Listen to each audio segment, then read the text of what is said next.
So it's over. The nightmare is finally done. No more AI. We will not get any more AI. It's all getting deleted. It was all a bad dream. We're not having any more AI. The nightmare is over. That's what I would say if it was actually over. But unfortunately, it's not Joe over like we thought. But there is hope. There is hope. So apparently, Microsoft, Google, all these companies, and Uber, for some reason, are losing a lot of money on AI, and it's costing them so much more money than it is to hire a human being.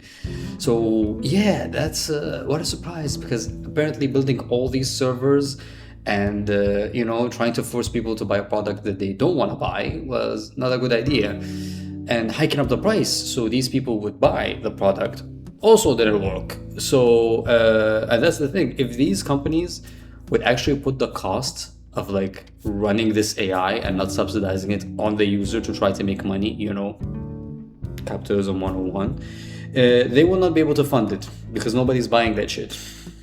And running this algorithm to work is costing more money, and it's so inefficient because when you Google something and you connect to the internet and it like looks up for the answers, it's not the same when you connect to an AI server that has to do the same environmental polluting process that it always has to do.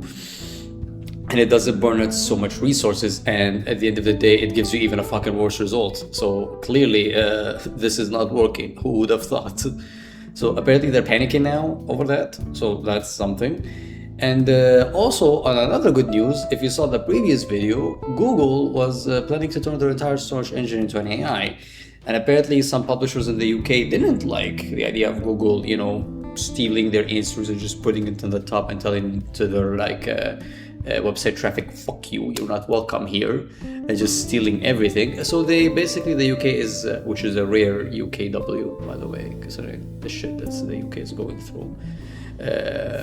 It's a rare W for the UK because they said, no, you can't do that. And that opens, of course, a Pandora's box to everybody else not wanting to do that. Which would be a good thing, because I don't think it's a good idea to replace everybody's answers with telling them to eat glue, or telling them that the word disregard, you write it to the search engine for its meaning and the entire thing goes kaboom. So I think it's a good idea that people are fighting against this. Nobody wanted that. And Google then tried to frame it that, oh no, we actually are giving you more chance and more opportunity for your control and power over your system. But they weren't that generous. They were forced to do that. And the funny thing is that at the end, like in this article, they're literally telling you that we will be... what was that shit again? At the end of the article, they're literally telling you, looking ahead, we are continuing to experiment with the range of new link design in our AI experience to make them more useful. How about your experience with the range of letting me being able to not have to see your AI anymore?